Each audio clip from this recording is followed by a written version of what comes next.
Rockinitis.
Hi cats and kittens, welcome to Rockinitis. My name is Michael Willmore and my special guest today is Scott Beadle.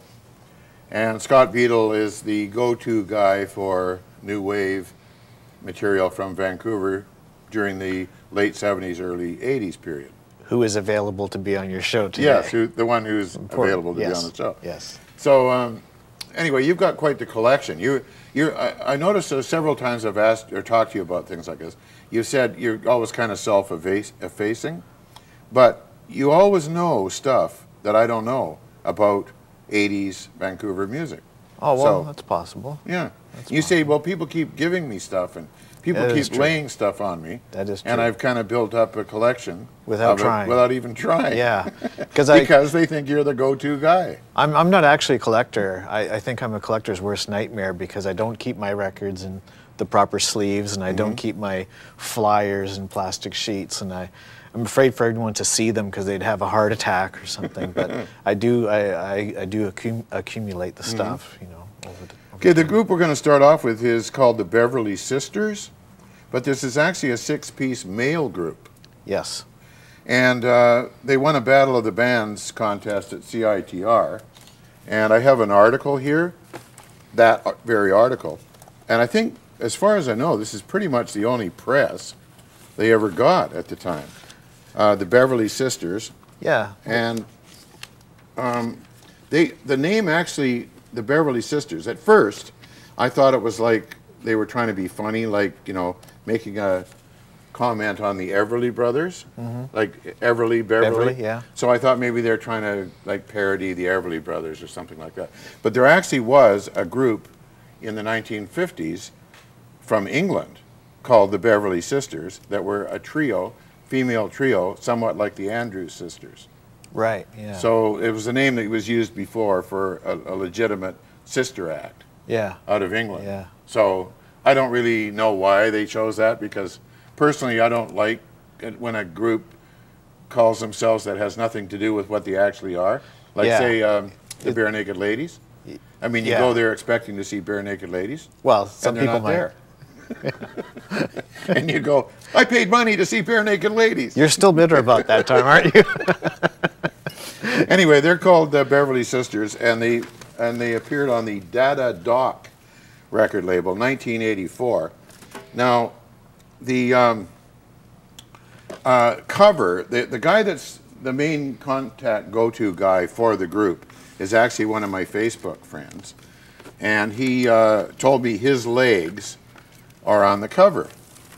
Now the cover is basically their girlfriends dancing around in the sand to a vintage jukebox. So his legs would be these legs up here, which are the only male legs in it. So that's an interesting contact for the guy to contact me via Facebook and tell me about when he was in this group. It came out on the Dada Dog record label, 1984, and we'll hear a track from it. Both tracks that we're going to play here are ultra great, and we'll cue it up, and I've got to put it on the right speed, and away we go. This is the Beverly Sisters with Talk, Talk, Talk.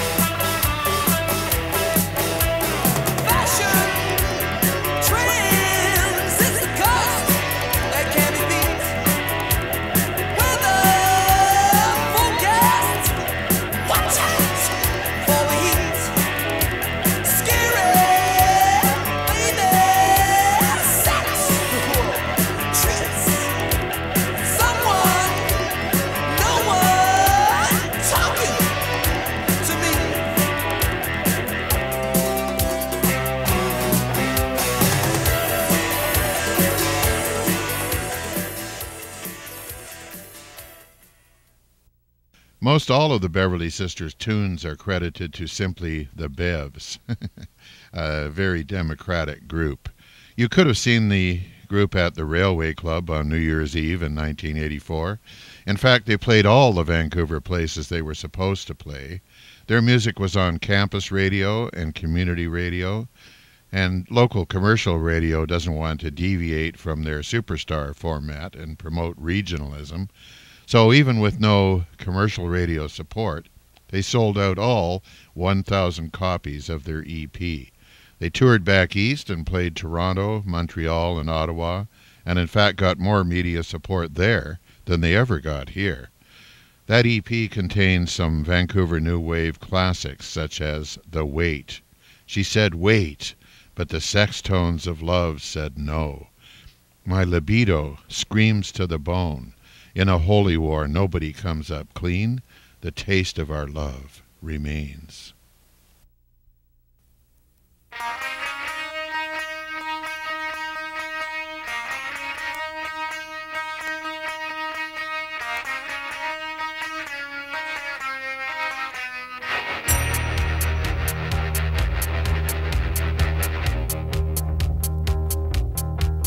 She said wait, but the sex tones of love said no. My libido screams to the bone.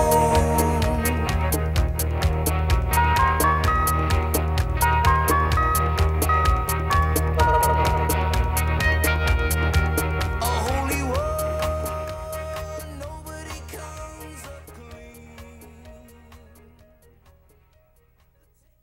Okay, that's a group there called the Beverly Sisters, which is actually a six-piece male group. And although they have chosen to take the name from an English sister group in England, which were actually called the Beverly Sisters in the 1950s, basically they were basing themselves on the Andrews sisters from the U.S. Yeah. So that, I don't know if that's a coincidence or what. But Maybe it was a test to see if anyone could figure it out. I don't know. Yeah. But it's, I originally thought it was a ploy on the Everly Brothers, and they were called the Beverly Sisters, but that really has nothing to do with it. Yeah. Anyway, great stuff. I particularly like The Wait, which is about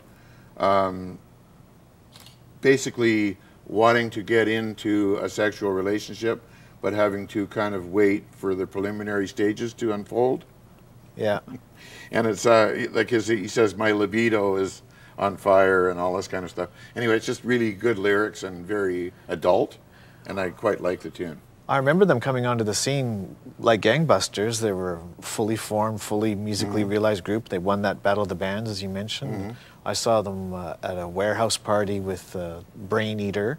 Oh, okay. I Brain Eater? Yeah, I Brain Eater. And then almost as quickly as they came around, they were, well, whatever happened to the Beverlys? Where did they go? Yeah, they just, a lot of groups from that era in Vancouver, they yeah. only seem to last about 3 months. Yeah, if they made a record, that's a triumph, I guess. Yeah. And at least we've got something Yeah, to they talk left about. something behind, which is great. Yeah. And anyway, if you want to get into the new wave of Vancouver and what it was doing in the 80s, you can't do better than this double CD here, which is put out from the guy that runs Zulu Records on 4th Avenue.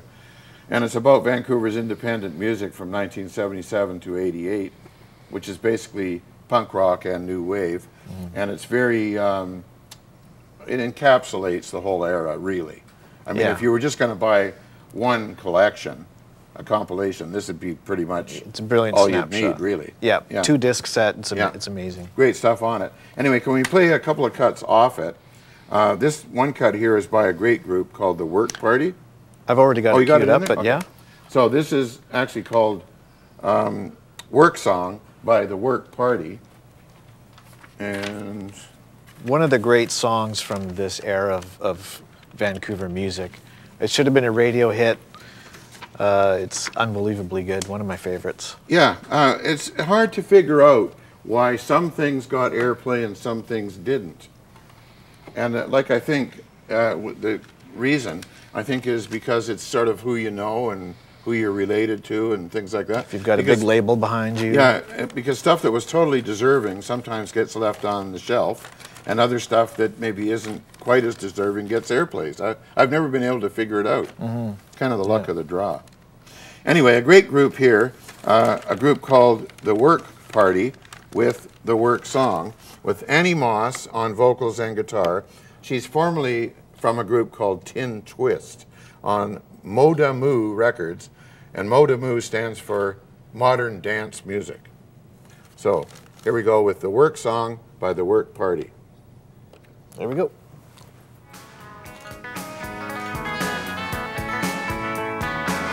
This is the love, fear and deception. He said he's gonna work to make it mine. And this is my love. If you accept, he said he's gonna work to make it mine. This is my love. What you expect, he said he's gonna work, gonna make it mine. Gonna work, work, work. Gonna work to make it mine. Gonna work, work, work. I'm gonna work to make it. But you don't have to work for me. Love is not a company, it's a feeling. When I get close to you, said when I'm by your side, it makes me. What an evil town when you try to get up there and kick your ass down. Oh Lord, such an evil town. Will kick your back to the wall, your nose to the ground. I know I've been here once before. I'm always one step from the door.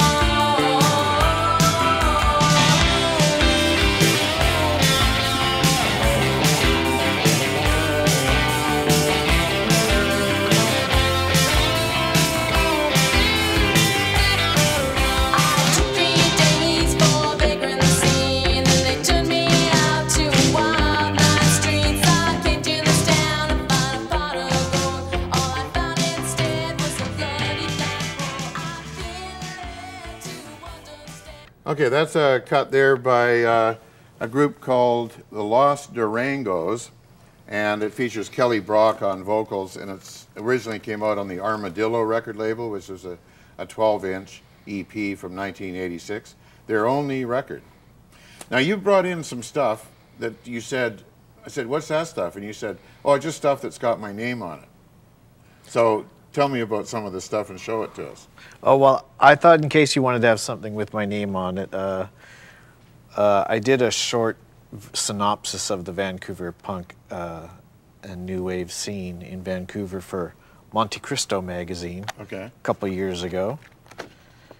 And, oh boy, you're embarrassing me, Michael. Well, you brought it in. What's the point true. of bringing it in if you're not going to show it? In case they didn't let me in the front door. So explain what this is exactly. This is a piece that you wrote? Yeah, On they New said Wave, or- do 500 words on the entire Vancouver punk scene from beginning to end, the early Oh, scene. in 500 words. Yeah, Yeah, so like that's possible. they should have given me something easier, like 16,000 words.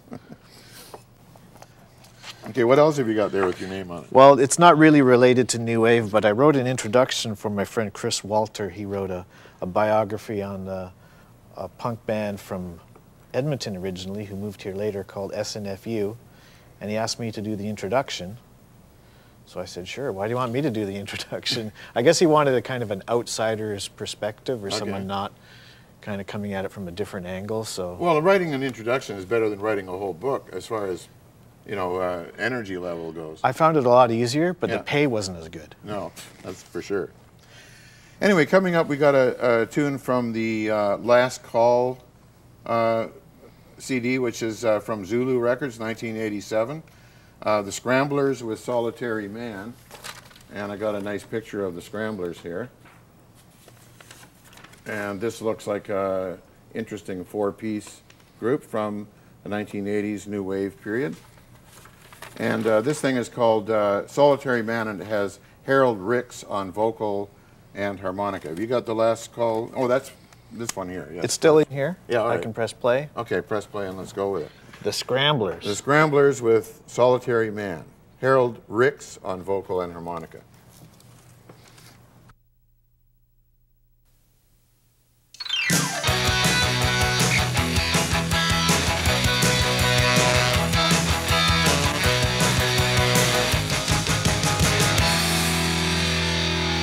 I walk alone through your town and I watch you as you walk by. I've got a cigarette and a memory. Anything else that I can get for free. I got a room with a view. Right, I wait for another night. And another night is coming round again. I never wonder where the last one went. Yeah, I'm a solitary man. Solitary man.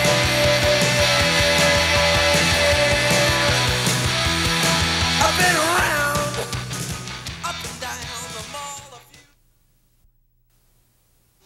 At night time crush, it starts to flare when your mind turns to mush and there's nobody there, and it hits like a brick right out of the blue.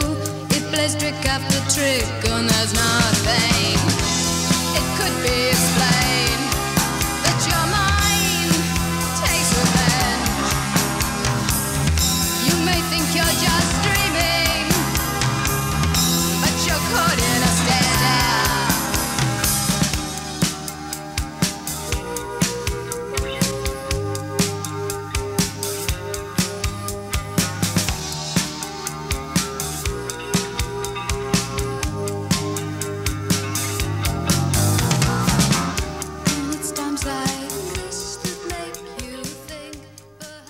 There's a group there called Family Plot. The Crush, the song is called. And the interesting thing is the group features two basses Yeah. and no guitar. Oh, that's right. Yeah, Yeah. just two basses. So one bass is actually playing lead and the other's backing up on bass, I guess. You're taxing my memory. I remember seeing them, Well, I though, saw and them, haven't seen the two I basses. saw them live, and I remember the woman singer, who's Madeline Morris. She was from a group previously, Mauve. Yeah, she sang for Mauve. Yeah, Yeah, and anyway, she was really, had a lot of charisma, Yeah. I thought. Yeah. And was kind of neat to watch and everything like that. And I thought, if anybody could be a star, Yeah. out of the new wave in Vancouver, it could be her, She was picked up actually by Bruce Allen briefly, years after this. Okay. And I'm not sure what came of it. Never to be heard from again.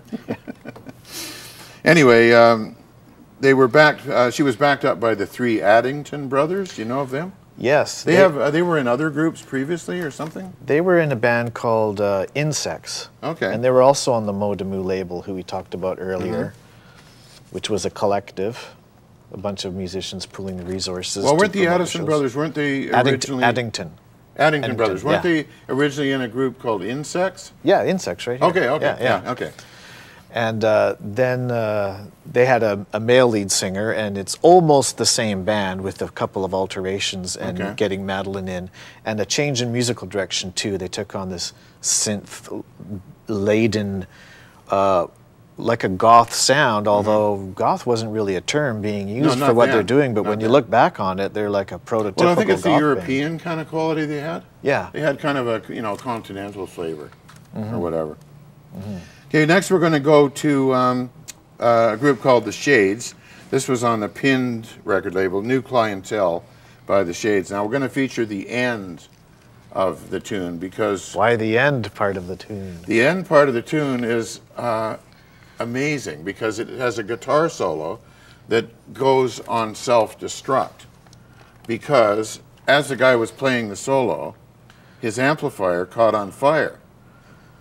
And he was like looking at it and playing, and then he was kind of like crapping himself over it because there was smoke pouring out of it. Yeah. And you were telling me about this. Well, I've heard the same story, and it's entirely believable. It's still one of my favorite tracks from the Vancouver from this period of Vancouver music, and a demented guitar solo that ends with the sound of self-destruction. Self-destruction. You know, like Pete Townsend thought he had that market cornered. Yeah, and the guitarist is Chris Arnett, who also is the singer, who was in the Furies. Okay.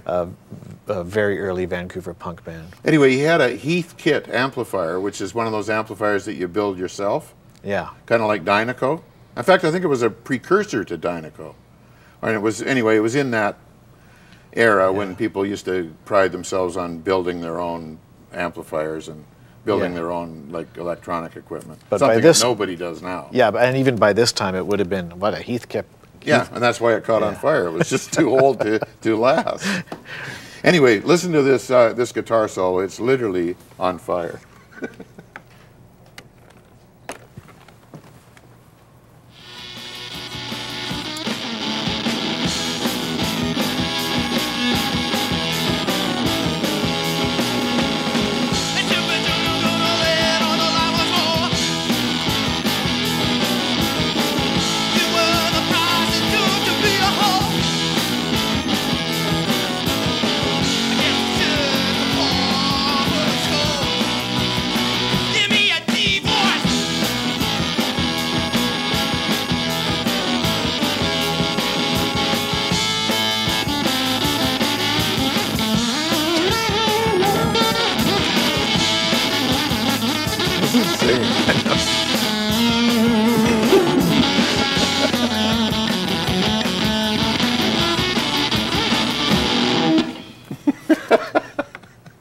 What an ending.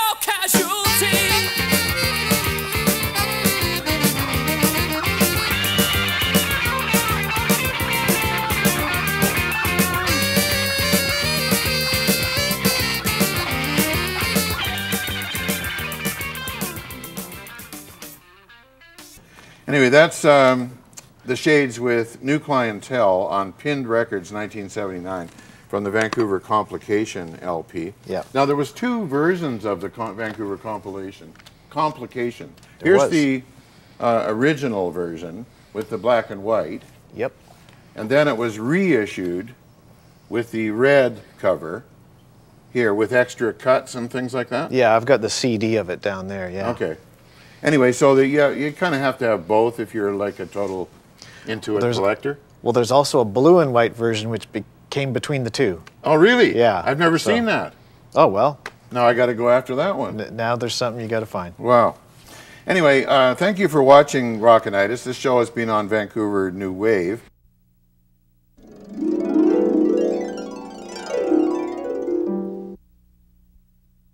I guess that's it then. Yeah. The Pulse were from Richmond, which I'm going to mention because I grew up in Richmond. Okay. The two big bands were the Pulse and the Radio Waves. Okay. And the Pulse made a record and Radio Waves did not. Okay. And now that's why we're talking about the Pulse. Okay, the Pulse actually had Dave Simpson on vocals and guitar, recorded and mixed at Mushroom Studio on the Grip record label, 1979. So this has been a look at Vancouver New Wave in the mid-1980s, late 1970s period. And we kind of give you a cross-section of what was going on in Vancouver during the New Wave era. My name is Michael Willmore. My guest was Scott Beadle. Thanks very much for watching Rockinitis. Thanks. I'm not quite ready to leave just yet. I've got time for 2 or 3 more tunes. Let me play a bit of this cute little record by Maurice and the Clichés on the No Label label from 1980. So let's cue it up.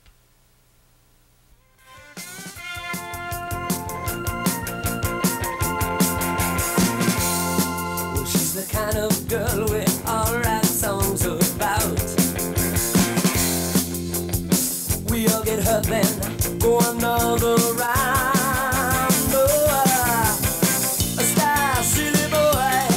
Well, as for me, I'll wait. You know it, I'm not giving up for another tonight. Oh, tonight, I've got a headache. Not tonight. Big boys are back in town. Hello, Carolina, just to bring you down. Maurice and the Clichés was fronted by Maurice Depaz. I used to see graffiti spray painted on walls around town for a couple of local rock groups back then. One was a group called the Paper Dolls, and I never have found a record by them. The other was Maurice and the Clichés. They disbanded in 1987. This next group really should have made it. The Modernettes were fronted by two charismatic performers, John and Mary Armstrong, although they used alternative pseudonyms. Now it's time to dim the lights and put on the special Rockinitis glasses and witness a personal music vision of undulating nubiles while listening to the Modernettes with John Armstrong's desperate voice singing about women trouble. Red nails will be the death of me. You put yours on, I'll put mine on, All right. and we'll see a special vision which will go with the music If that you we're say listening, so. that we're listening to. What's going to happen? Okay, let's do it. Let's do it.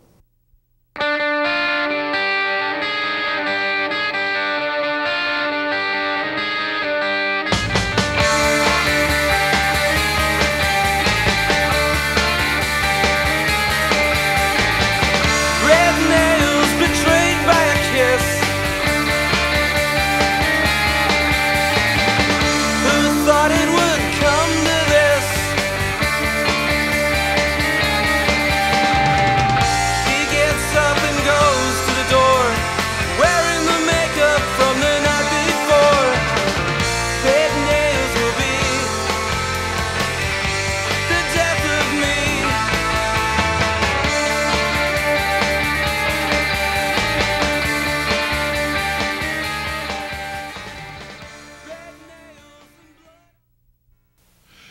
The Modernettes did great songs with strong hook lines. They had 3 EPs out from 1980 to 1982. Vancouver groups have always gone ahead and made records anyway, despite the lack of local commercial radio support. In this 3-part series on Vancouver New Wave, I've tried to show that there was some great music and some wonderful music from this area. It's as good as any place in the world. The fact that local commercial radio wouldn't play hardly any of this music just breaks my heart. Also, more than that, it makes me angry. Rockinitis. Oh, baby, baby, when I heard that beat, the Rockinitis just moved my feet.